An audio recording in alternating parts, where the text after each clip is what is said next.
Hey, health junkies! It's time for The Health Fix. Join your host, Dr. Janine Krause, as she gives you a dose of what you need to know and do right now to take control of your health from the inside out, to rebel against aging, look damn good, fight stress, and laugh every day. Hello there, health junkies. Welcome to another episode of The Health Fix. I'm your host, Dr. Janine Krause. Today's episode, we're going to be talking about gut dysbiosis and your gut microbiome and how that's related to allergies, food sensitivities, and even the inability to process molecules that are breakdown products of food. Now, in my practice recently, I've had a couple of situations in which I've noticed people have symptoms that are similar to food allergies, but they actually don't have any severe food allergies. They don't even have any food sensitivities. So, what the heck is causing these symptoms that look a lot like food sensitivities or food allergies? Well, it's the breakdown products of these foods. Now, why do these people become sensitive to these things? Well, that's a good question. And with some research, I'm starting to find out that it could be related to their gut microbiome. Now, we've been doing research for many years in terms of food allergies as related to the gut microbiome. And in fact, there's some companies out there now, and one in particular that's trying to patent some technology to try to stop milk allergies, which is kind of crazy. But this is something that I think is worth talking about because so many people have some severe symptoms like fatigue, like dizziness, fainting. I've seen a woman keel over in my office because earlier in the day she had foods that were rich in salicylates, and that was her actual problem, not a true food allergy. But she described it as her throat gets warm, it gets tingling, it gets scratchy, she has tingling throughout her body. And to me, I started thinking, okay, well, if she doesn't have food allergies and she doesn't have a food sensitivity, then does she have MS? Like, what the heck's going on? Well, taking a little dive into her food journal, turns out she's eating a lot of foods that are high in salicylates. Now, I will get to that in a little bit. But I will say that these mysterious cases that look like a severe food reaction might not be the foods. It might be how the gut microbiome, or lack thereof, certain bacteria, so lack of certain bacteria in the gut microbiome of the individual, are creating symptoms that are very similar to a food allergy. So just putting it out there in that department. So we've been studying microbiology since the 1600s. We've been diving into this, but now it's kind of like exploded in the gut microbiome world, which I think is pretty darn cool. And we've got a lot of data in terms of what allergic reactions are related to having or not having certain gut bugs.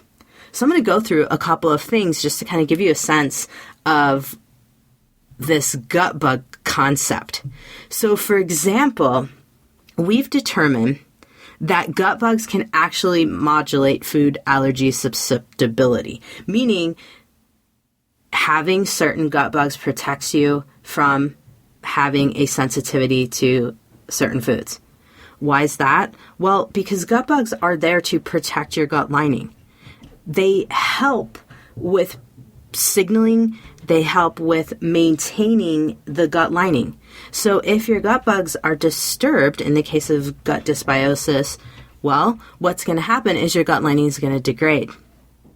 Interestingly enough, lactobacillus, like the most marketed probiotic out there, is the one that's related to a lot of food allergies. Now, how's it related? Well, it can decrease. So its presence in your gut can decrease sensitivity or allergic reactions. So, for example, Lactobacillus rhamnosus decreases peanut and milk allergies. That's kind of crazy since those are very common allergies. Low lactobacillus and increased Staph aureus will cause milk and egg allergies. So what I'm saying here is if you don't have enough lactobacillus, you could have a milk or egg allergy or even a peanut allergy. But once you begin to work on your gut microbiome, your allergy can decrease. I think this is why you could, quote, grow out of an allergy. I think it's also why you could develop allergies over time. Recently, in my office, I've seen some folks who are really stressed out. They're going through divorces, they're having a rough time in life, and I check their gut microbiome. I check their immediate and delayed sensitivity to food reactions. And guess what? A lot of these folks who are super stressed out are ending up having a high amount of food allergies. When I look at their Viome results, I notice that they are low in the bacteria that correlate with the allergy that they have. What also prompted me to do this podcast is that I have found that in the Viome results, Viome will tell you what foods you should avoid because you're not going to digest them well because you lack the gut bacteria to break these foods down.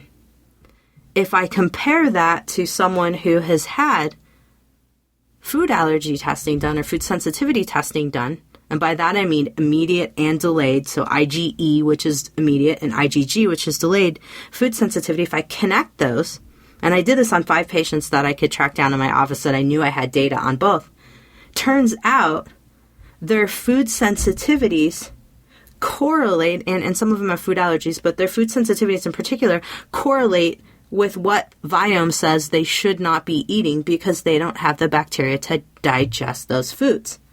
That's freaking cool.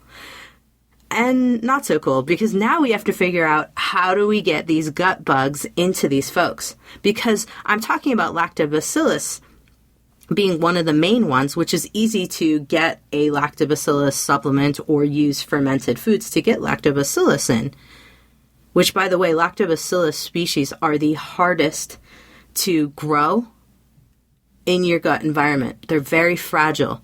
They respond to stressors. They die in response to stressors, which sucks because at the same time, they are there to help you as an anti-inflammatory probiotic. So it sucks that they're not strong. They're weaker in terms of their resilience. So you have to keep supporting them. That's just one of the probiotics. There are other ones. Bifidobacterium and the Bacteroides group of bacteria can also decrease signs of an allergic reaction to milk. Now, we can supplement Bifidobacterium, we can supplement Lactobacillus, but we don't have specific Bacteroides. There are other bacteria out there that are beneficial, but we don't have supplements that we've created as of yet to help. So what's the answer? How do we help in other situations? Well, I think it's a matter of really tending to your gut microbiome. Now, I've said in previous podcasts that I don't consistently supplement probiotics, and I don't overdo it in terms of 100, 200 billion organisms a day in certain cases, because I think it's hard on the gut. It's hard to put in that many. You have to slowly add in new friends, if you will. So I'm going to get to that a little bit later in terms of my theory on how to work on this. But I definitely think it's a matter of rotating, adding in some probiotics every so often to maintain your gut microbiome to help prevent you from having food allergies or building up food sensitivities. For example, I just ran a IgE, so immediate food sensitivity reaction test in a patient of mine who was having some pretty significant sinus congestion and headaches. And turns out this fella has quite a bit of immediate sensitivity reactions. And he says to me, well, Dr. Krause, I eat all the foods that you told me that I'm allergic to, and I have noticed that my sinuses have become more plugged, but this just started a few years ago. I said, okay, I believe that you can develop an immediate sensitivity reaction over time, because the more you keep eating a certain food that creates a histamine response in your body, the more you're going to become allergic to that food. But what happened when you started noticing the sinus stuff? What was going on in your life? Turns out this is when he started to go through his divorce. So the whole purpose of my podcast is to help you to pay attention to the signs and symptoms in your body that start to develop over time.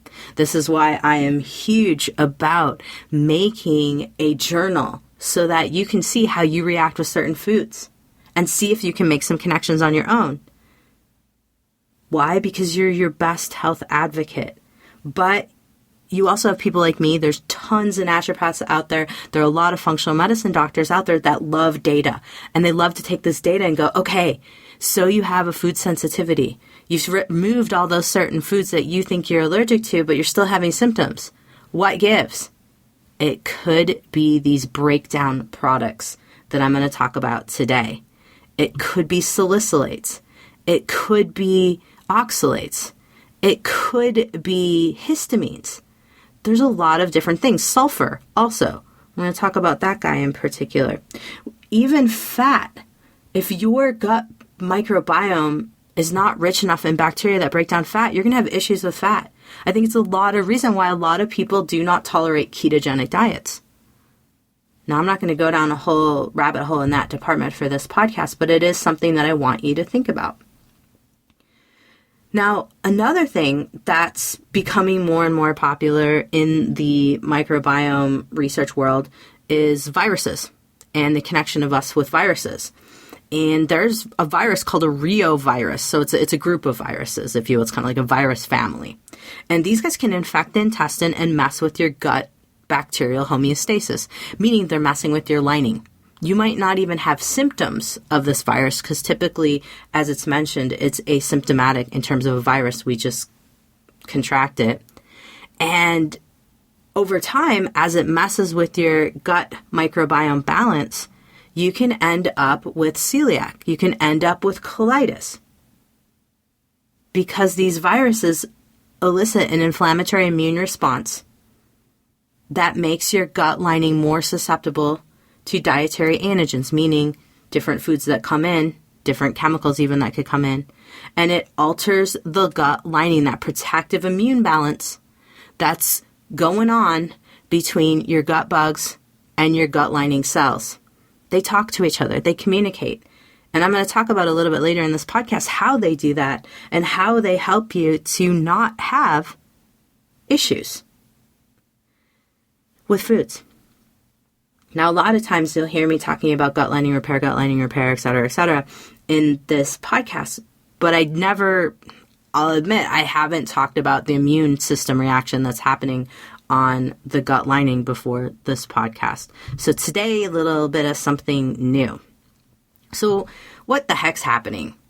So it's thought that your gut bacteria react to every single type of food, chemical, etc., liquid that goes into your gut. And there are these cells called Treg cells. They're like bouncers. They're regulators. They regulate what's going on the gut lining. But we also use T regulators all over our body. We use them in our bloodstream. We use them in our lymphatic system. They're there to determine, is something worthy of causing a full-on attack? Do we need to call in the troops? The regulators are like, nah, this doesn't seem like it's that big of a deal. Let's just move forward. Or they're like, oh my gosh, this is a big deal. Sound the alarm. So they regulate. Now they can induce an immune response via a food antigen, meaning a piece of food, a molecule of food. Or they can choose to not induce an inflammation reaction. The more that they're primed to keep producing immune system reactions, the more that we're going to end up with damage on the gut lining. The more we end up with autoimmune types of gut conditions going all the way down to Crohn's. Now, the type of bacteria that you have in your gut lining the type of beneficial yeast, because we have beneficial yeast as well. And some people are arguing that we have beneficial viruses. I just talked about the reoviruses, which I don't think are quite beneficial. But nevertheless, we have different organisms, from the microbiome to the virus biome to the bacterial biome. So all of your bugs on your gut lining, which are all working interplay to communicate with your gut lining cells to regulate the inflammation response. Now, one of the things that really helps keep things regulated on the gut lining is fiber. Eating a higher fiber diet decreases sensitivity to foods that come through the gut lining. No, they don't come through. That cross the gut lining. We don't want them to come through. That's leaky gut. Now, having a higher fiber diet causes us to produce more short-chain fatty acids. And these guys are going to help to protect your gut lining. They're also fuel for your gut lining cells. And the stronger communication and protection, so kind of like a big barrier you have there, the better things are for your gut to not let molecules across into the bloodstream. Also, to not have issues in terms of overgrowth of non-beneficial bacteria. Also, we have this ability to protect against becoming sensitized to certain foods. Having an imbalance of bacteria, yeast, or viruses on the gut lining causes damage to your mucus layer. That's like your Band-Aid over your gut cells. If we have damage to that mucus layer, that's when things get across. That's leaky gut there. It's also when we have non-beneficial bacteria, yeast, viruses, etc. growing, kind of like the weeds start to grow in between the cracks. Think of it just like concrete. Weeds in between the concrete. Don't want that. Now, this mucus layer of protection is maintained by your short-chain fatty acids that come from fiber. There's a ton of research out there on how fiber, like fiber-rich diets, can prevent us from having gut dysbiosis. My concern with this is that a lot of us are choosing to not eat a lot of the fiber-rich foods because we've been told that grains have lectins and they irritate the gut, and gluten irritates the gut, and beans have lectins and they irritate the gut. Okay, that's true. But if we sprout them, we pressure cook them, they're a lot more digestible and we can eat them. The problem then becomes portion control. You can't expect to eat 2 cups of beans and not have gas or not have some kind of gastric irritation. You can't expect to eat a whole cup of nuts or seeds and not expect to have some type of gut irritation in one sitting. Why? Because you're overdoing it. It's too much in one sitting. However, we do need the fiber. We just need to keep it in check. So the low carb diets, the Atkins diets, the all meat carnivore diets, all of these things, I think, are contributing to us having issues with getting enough fiber. Not to mention the fact that a lot of people just don't eat enough veggies. Regardless of what type of diet you eat, unless you're vegan, and even then, I've seen vegans who are like eating all the snack food in the store and calling themselves vegan. A lot of folks don't really have enough vegetables. I'm talking 6 to 10 cups of veggies a day, which sounds kind of crazy. And I did a challenge with a friend of mine last year to get 10 cups of veggies a day in, and it's kind of hard. I'm not going to lie. So how do we get around this? Well, we start working on getting in fiber slowly but surely throughout the day. Don't load it all up at dinner. Don't load it all up at one meal in particular. So something to think about. Now, another thing I wanted to mention before we move into the breakdown products of foods that cause allergic reactions. What is the number one thing that destroys our gut? What do you guys think? You might be thinking gluten, you might be thinking dairy, you might be thinking junk food. It's stress. Stress reduces Lactobacillus rhamnosus activity in your gut. Stress kills your beneficial bacteria. The more stressed you become, the more likely you are going to collect or develop food sensitivities or allergies over time. Why? Because Lactobacillus is our number one anti-inflammatory probiotic. So Lactobacillus has many species. I know I talked about Lactobacillus rhamnosus in particular being killed off by stress. Other Lactobacillus species are as well. We just have the most research on Lactobacillus rhamnosus. Lactobacillus, in terms of its family, it has Lactobacillus casei, plantarum, blah, blah, blah. I could go on for days. But the Lactobacillus family is an anti-inflammatory probiotic. It's super sensitive. And when I say it's an anti-inflammatory probiotic, it's there to support your Treg cells. It's there to just kind of help keep everything status quo, help keep the balance good in your gut by not creating overt reactions to every little thing that comes by them. So, stress. Working on your stress is one of the other main things for helping keep gut lining in check. Fiber, stress management. All right, so let's talk about these breakdown products of foods that cause allergic reactions that I was starting to mention in the beginning of the podcast. So, like I had mentioned, I had a gal in my office who we had tested all of her food allergies for immediate and delayed sensitivity, and nothing came up. Not one thing. And I was kind of baffled by this because her reactions, she had wrote out a food journal for me, and she was showing me how she was having reactions to apples, reactions to almonds, reactions to coffee, reactions to raisins, and having reactions to even drinking tea, eating tomatoes. And I was going, okay, we have no food sensitivity, anything here. She eats one of these things and she literally passes out. I even saw it happen in my office. She talked about how her throat felt like it was swelling and closing off. Her tongue was going numb. She was having tingling in her arms and legs. Like I mentioned earlier in the podcast, I thought, gosh, if she doesn't have a food sensitivity or allergy, then maybe she has MS. I don't even know. In fact, I did send her to have that ruled out. But when I put the data together after reviewing her food journal again, I thought, oh my goodness, we're looking at a salicylate sensitivity. So salicylates are also an aspirin. And if you don't tolerate aspirin very well, then you might be looking at an issue with an allergic reaction here.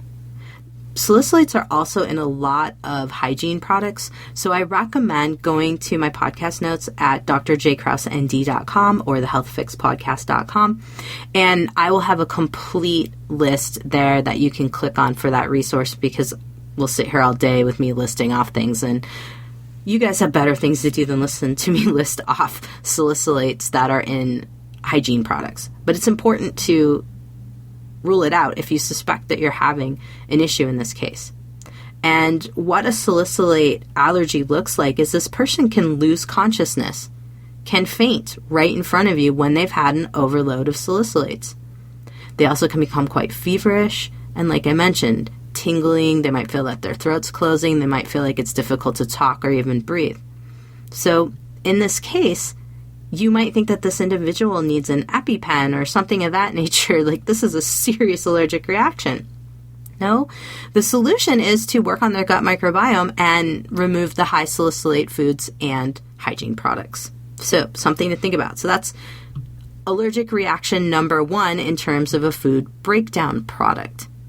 Now, I've also listed the foods that are also common there. I mentioned the ones that were common in that patient's reaction. So if you're finding that you're having issues still and you can't pinpoint a certain food, or you've done the testing and you're like, I know it's something food related, but I can't pinpoint it, you might want to look at salicylates as one of the possibilities. Histamines are another one. Foods highest in histamine include fermented foods. Oh, that sucks, because fermented foods are what we use to naturally supplement some beneficial bacteria. So if you've had issues with sauerkraut or you had issues with kimchi, Maybe you had issues with chocolate, anything that contains yeast, alcohol, canned foods, meats, yogurt, bone broth even, tomatoes, spinach, mushrooms, legumes, papaya, pineapple, bananas, egg whites, nuts. These are all high histamine foods. There's also histamine liberators, and those are another type of list that I will put in my podcast notes. But what I'm seeing here with histamines is it seems that a lot of people will have a rash, a hives type of thing that comes out, or a rash behind the ear, sides of the nose, in the eyebrows. Also, that can be a parasite too, just as a side note, because those guys can also inhabit our gut microbiome. Something to think about there. Now, another interesting component here is that folks who didn't have high histamines floating around in their system had a higher abundance of bifidobacteria compared to the groups with histamine intolerance. So beneficial bacteria that you would want to supplement if you suspect you have a histamine issue is a bifidobacterium-based supplement. Now, would you give yourself a huge dose of it? Heck no. You would want to go very slow with this, in addition to eating more fiber-rich foods that are not high in histamine, and going slowly ramping things up over time. Now, histamines build up in the liver, and if someone's liver is compromised, it might be difficult to break down the histamines through the liver. So you might also want to think, in a case that you suspect that you have a high histamine type of reaction, this case you might want to do a little bit of a liver cleanse. Milk thistle is great for clearing out the liver nicely. Oxalates. Let's move on to the oxalates. These guys are interesting because these guys cause joint pain, they can cause muscle pain, they can cause kidney issues, in particular kidney stones. They can also cause gut distress, impaired gut function, constipation, urinary tract infections, recurrent yeast infections. By the way, huge connection to yeast and oxalates. Huge, huge, huge. And so a lot of people who have oxalates circulating might have reactions to foods that are also going to promote the growth of yeast and candidiasis, so Candida albicans in particular is what I'm talking about here. These folks might have bone loss, there might be tooth or enamel weakening, mineral deficiencies. Oxalates can even deposit themselves on the thyroid, contributing to thyroid cysts. So it's kind of crazy. So what foods are rich in oxalates? Chocolate. Dang it. Spinach, nuts and seeds, chia seeds, hemp seeds, white potatoes, quinoa, buckwheat, soy, celery, olives, rhubarb, sweet potatoes, and beets are all high oxalate foods. A lot of these foods are foods that are touted as being superfoods, like your spinach, in particular your beets and quinoa. So a lot of people are eating these foods and not feeling well. Why is that? Possibly because they're lacking the gut bacteria that are there to break these suckers down. Beer is another big issue in terms of oxalates. And I have a lot of patients who are like, I'm good with most foods, but if I drink beer, I have a reaction. We test them for gluten. We test them for a sensitivity to barley, things of that nature. Nothing comes back. They're like, I'm good. It might be once you break down the beer a little bit and you get the oxalates, and now we have issues. So very, very interesting in this component, and I think it's worth it to mention. Now, also, not having enough E. coli in the gut. We have beneficial E. coli. A lot of people think of E. coli as being bad and causing gut issues. There are some certain strains that do, but they're also beneficial E. coli as well. And then lactobacillus again. You're going to hear me like on repeat with lactobacillus here tonight or today. I'm recording this at night, so there you have it. Now, sulfur. Let's talk about sulfur a little bit. I think this one, for a lot of folks who are aware of breakdown products of food, this one's a common one. Garlic, leeks, chives, onions, the cruciferous vegetables, so the broccoli, the Brussels sprouts, the cauliflower, cabbage, kale, etc. Those guys are high in sulfur. Cheese, especially cheddar and Parmesan, and organ meats, and meats in particular, are higher in sulfur in terms of their breakdown product. Now, I've had a lot of people say to me when they come into the office, like, Doc, I know I'm allergic to broccoli. I just feel sick every time I eat it. I've got to have a sensitivity or an allergy to it. We test, and guess what? Nothing shows up. That's where I'm going, okay, it's a sulfur thing here. And interestingly enough, depending on how there's different metabolites of sulfur. There's sulfites, which a lot of people are familiar with in terms of what's in wine and champagne. And interesting about sulfites, those guys inhibit the growth of Lactobacillus casei, Lactobacillus rhamnosus, Lactobacillus plantarum, and Strep thermophilus. All 4 of those, which are all beneficial bacteria. Now, a lot of people are like, ooh, strep? We have beneficial strep, and we have infectious strep. Now, the interesting thing about this, with the Lactobacillus species and the strep being reduced when you are exposed to a lot of sulfites, what I find is a lot of people who drink wine on the regular end up having gut issues because they're going to build up some yeast. They're going to build up other non-beneficial bacteria. Now, there was just a study that came out saying drinking wine is beneficial for your health. Okay, in moderation. If you're drinking half a bottle to a full bottle a night, guess what? You're inhibiting the amount of growth and flourishing of your lactobacillus. What comes with sulfur sensitivity? Asthma, brain fog, fatigue, flushing, gas and bloating, headaches, hives, itchiness, nausea. That's a lot of symptoms that could be overlapped in various different realms. This is why when I'm working with folks, I'm always asking about the gut, I'm always asking about food, and I'm always trying to work on the gut because it's got a lot to do with how you feel, because these little bugs are super smart little buggers and they help us extensively. Now, there's a lot of connection with sulfur and small intestine bowel overgrowth, huge connections there. There's now some other connections with MTHFR, so this is sounds like a dirty word, but it's a mutation. And I'm not going to go into methylation. I'm not going to go into that in this podcast because it's pretty complicated. If you want to know more about the connection between sulfur processing and genetic mutations, grab the book by Ben Lynch called Dirty Genes. Went to school with him. Genius dude. Great information there. So if you're wondering if you have a genetic issue that prevents you from processing sulfur properly, check out his book.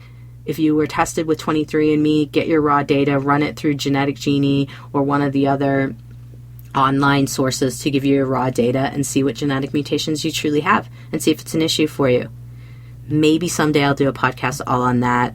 There's a lot that goes with it. We'll be on this for like 4 hours. Don't want to bore you.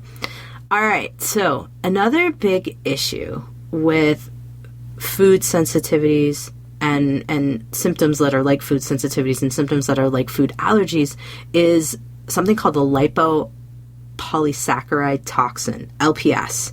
And LPS does have quite a role in allergic disease. Now, what is LPS? It's a toxin produced by bacteria. And bacteria will often carry this toxin when they are in a situation where they're stressed, not healthy, maybe they're dying off, or maybe they're reacting to a certain type of food. So LPS, these guys can really ramp up inflammation. They're an immunostimulant. And in fact, they can create inflammation on your gut lining that degrades your mucus layer. Remember that mucus layer created by these short-chain fatty acids that help keep your gut lining healthy? Yeah, LPS degrade that. And then they can cause all kinds of leaky gut situations and really cause some damage to your body. So how do we prevent LPS from being created? Well, you can't totally prevent it, but really working on balancing your gut bacteria. So this is just working on stress management, working on overall having enough of your beneficial bacteria like your lactobacillus, that's your anti-inflammatory probiotic. Now, one last thing before I talk about how to get your beneficial bacteria supplemented in your body and try to get them growing again, is the connection between your gut bacteria and the production of something called TMAO. TMAO is short for trimethylamine N oxide. It's a byproduct formed during digestion, and the gut bacteria produce it. And this particular byproduct is connected to cardiovascular disease. It's produced when gut bacteria digest choline, lecithin, and carnitine, all nutrients that are abundant in animal products such as red meat, liver, and other animal proteins. Now, E. coli is the bacteria that produces TMAO. And it's well known that animal products will have more E. coli in them due to the butchering process and what it's exposed to in the butchering process. Where are E. coli? They live in intestines. How do intestines come in contact with meat? Ask a butcher. But point being here is that meats will tend to give you more access to TMAO, and they've done research that's found that folks who eat more red meat are going to have more TMAO in their bloodstream compared to folks who are vegan or vegetarian, or those that even eat poultry or fish.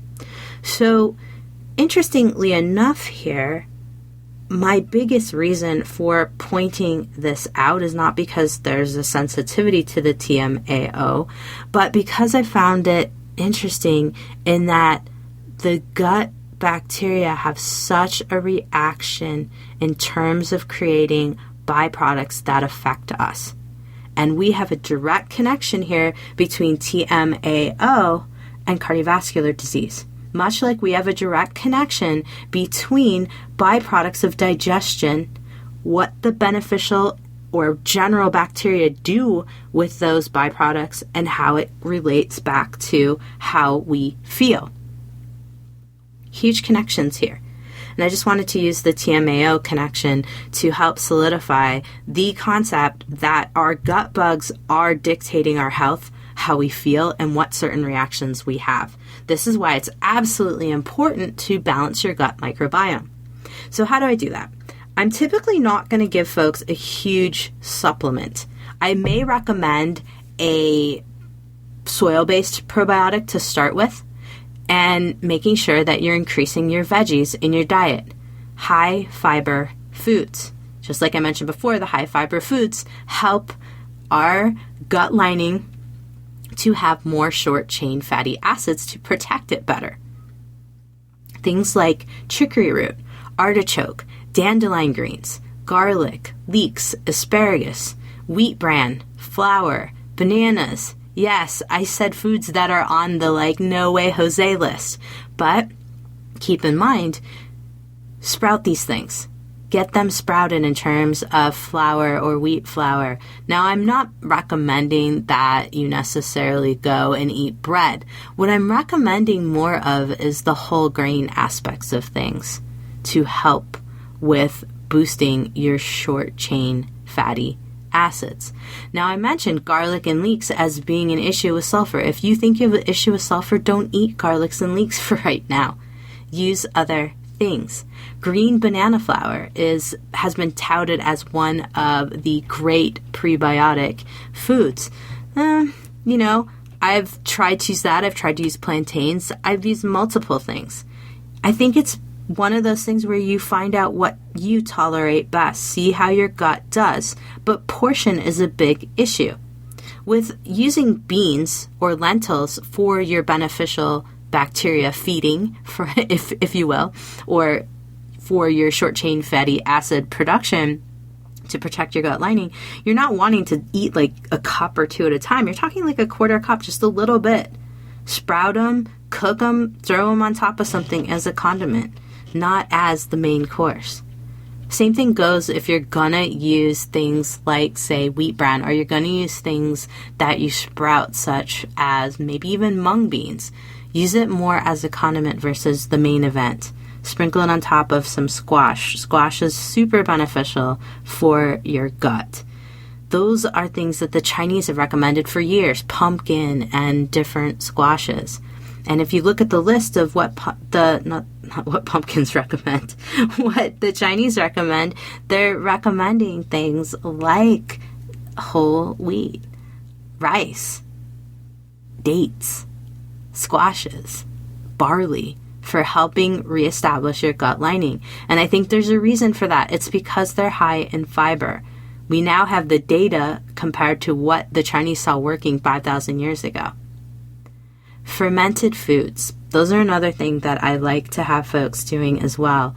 And I will use some kimchi. I'll use sauerkraut, miso, yogurt here and there. For me, I have an issue with my gut and yogurt, and I still can't seem to resolve that. I'm trying. I've used coconut yogurt and coconut kefir, and it seems to work. So for those of you who are working on their gut microbiome and you notice that dairy is not your friend, try some of the alternative options. Make it at home, though. The products on the market tend to have a lot of sugar in them. Make your own. I recommend it. I'll put some resources for you to help you with it. And then prebiotic supplements. There are some supplements out there that I do think can be beneficial if you're like, I can't eat that much fiber, but I need my gut bugs to grow. Microbiome Labs has something called Mega Prebiotic. I love it. I think it's a great product. I'll put that link as well. And I typically use a small amount of that. And then I will put that in a drink and then eat some of my fermented foods. So I put the prebiotic in, it's kind of like a little snack for my beneficial bacteria. Then I'll have a little bit of sauerkraut or I'll have a little bit of kimchi, and that's my beneficial bacteria supplementation. And if I don't have the foods, I will take a soil-based probiotic. To date, my favorite soil-based probiotic is Dr. Axe's SBO probiotic. It seems to just work really well. And so shout out to Dr. Axe for creating a great product. I'll put the link to his product here. And I like to use those guys in combination with eating as many vegetables as I possibly can. I always get at least 6, but I try to shoot for 10 cups of veggies a day. I really think that veggies are underrated and thought of as a trend, a diet type of thought process, but really I think veggies can benefit everybody, whether you like eating meat, whether you don't like eating meat. If nothing else, thinking about veggies in terms of their fiber content and their beneficial bacterial feeding components, but also their ability to help you with production of short-chain fatty acids on your gut lining and keep you from having dysbiosis and leaky gut. So if nothing else, think of it that way.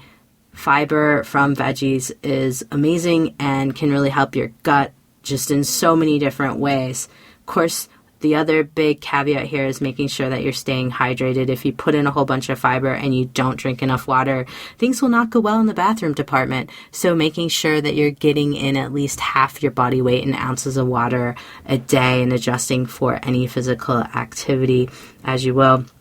But keeping in mind that hydration, good quality water, and making sure that you're getting in your veggies, along with some fermented foods in particular that can also count as veggies, by the way, and just working on stress management, since that seems to be the number one thing that's causing problems for the gut lining these days. Now, if you're not so into the fermented foods, I do recommend soil-based probiotics, but I also have some probiotics in terms of lactobacillus and bifidobacterium, well-rounded probiotics that I recommend. Orthomolecular has a great orthobiotic product. Claire Labs has the Vital 10 product. There are some great ones by Claire Labs, Therabiotic Complete, as well as another favorite of mine. There are also some newer companies on the market that I am just starting to get to know. Silver Fern is one, and there are some others. So stay tuned. I will have some more info as soon as I get to testing out their products and seeing what I think. So you have survived another episode of The Health Fix. If you are struggling with gut issues, or you know someone that's struggling with gut issues but isn't finding that they have food allergies or food sensitivities, talk to them about this podcast. Talk to them about the sulfur, the salicylates, and the oxalates. Those are some biggies that could be causing their issues. Share this information with them. And if you suspect that you have a leaky gut, head on over to my podcast notes and grab my 4 steps to plug up your leaky gut handout. Get started with that. Start eating your veggies, and that's going to help you to get going to optimal health. And if you need extra help, I have a 6 weeks to fix your leaky gut course, and you can work with me personally now. You can find all that information over at my website, drjkrausend.com or thehealthfixpodcast.com, and click on Work With Me. Thanks for listening to the podcast. Have a great day, whatever you're doing. Hey everybody, Dr. Janine Kraus here. If you liked what you heard today, then head over to drjkrausend.com to find my free resources and information to know when I post something new that's juicy that you might want to check out. Plus, head over to where you get your podcasts and subscribe, and write a review to help get the word out about me and help others at the same time to find me. It really does help, and I really appreciate all of your reviews.